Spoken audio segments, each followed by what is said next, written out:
हरे कृष्णा राधे राधे दोस्तों, आप सभी का मेरे इस यूट्यूब चैनल में हार्दिक स्वागत है। दोस्तों, आज की इस वीडियो में मैं आपको कार्तिक मास महात्म का तीसरा अध्याय श्रवण करवाने जा रही हूँ। इसके पहले के दो अध्याय मेरे चैनल पर अपलोड हैं, आप वहां पे जाके श्रवण कर सकती हैं। तो चलिए आज की कथा हम प्रारंभ करते हैं। आज की कथा प्रारंभ करने से पहले हम भगवान श्री कृष्ण जी के दामोदर नाम के बारे में जान लेते हैं। पवित्र कार्तिक मास का एक नाम दामोदर मास भी है। दाम कहते हैं रस्सी को और उधर कहते हैं पेट को। इस महीने में माता जशोदा ने भगवान नंद नंदन श्री कृष्ण जी के पेट पर रस्सी बांधकर उन्हें उखल से बांधा था, इसलिए उनका एक नाम दामोदर हुआ। क्योंकि भगवान और उनकी माता के बीच यह लीला कार्तिक के महीने में हुई थी, इसीलिए इस लीला की याद में इस महीने को दामोदर मास भी कहते हैं। अब हम आगे की कथा प्रारंभ करते हैं। तब सत्यभामा ने कहा कि हे प्रभु, आप तो सभी काल में व्यापक हैं और सभी काल आपके आगे एक समान है। फिर ये कार्तिक मास ही सभी मासों में श्रेष्ठ क्यों है?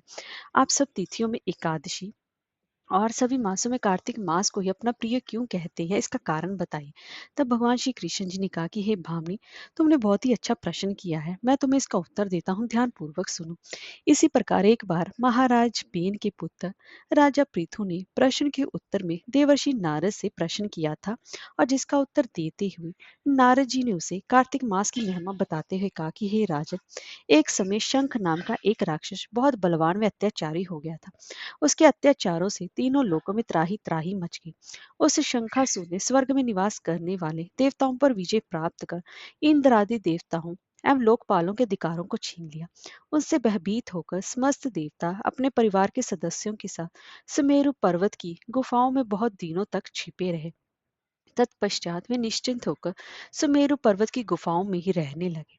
उधर जब शंखासुर को इस बात का पता चला कि देवता आनंद पूर्वक सुमेरु पर्वत की गुफाओं में निवास कर रहे हैं, तो उसने सोचा कि ऐसी कोई दिव्य शक्ति अवश्य है जिसके प्रभाव से अधिकारहीन ये देवता अभी भी बलवान है।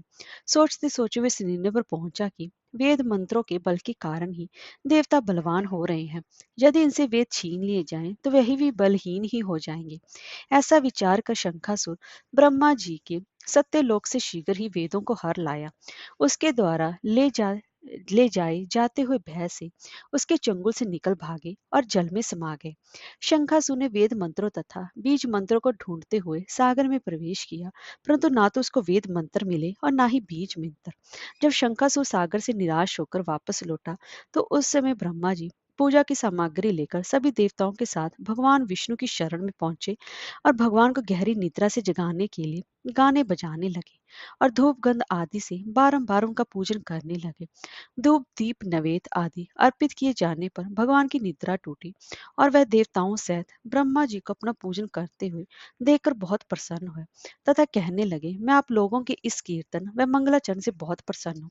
आप अपना अभीष्ट वरदान मांगिए, मैं अवश्य प्रदान करूंगा। जो मनुष्य आश्विन शुक्ल की एकादशी से देवोत्थान एकादशी तक ब्रह्म मुहूर्त में उठकर मेरी पूजा करेंगे, उन्हें तुम्हारी ही भांति मेरे प्रसन्न होने के कारण सुख की प्राप्ति होगी।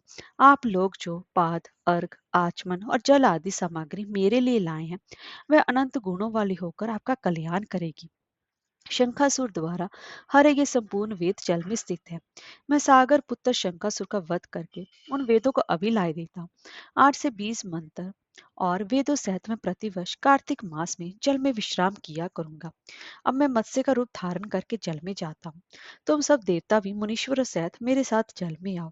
इस कार्तिक मास में जो श्रेष्ठ मनुष्य प्रातःकाल स्नान करते हैं, वे सब यज्ञ के स्नान द्वारा भली भांति नहा लेते हैं। हे देवेंद्र, कार्तिक मास में व्रत करने वालों को सब प्रकार से धन पुत्र पुत्री आदि देते रहना और उनकी सभी आपत्तियों से रक्षा करना। हे धनपति कुबेर, मेरी आज्ञा के अनुसार तुम उनके धन धान्य की वृद्धि करना, क्योंकि इस प्रकार का आचरण करने वाला मनुष्य मेरा रूप धारण करके जीवन मुक्त हो जाता है।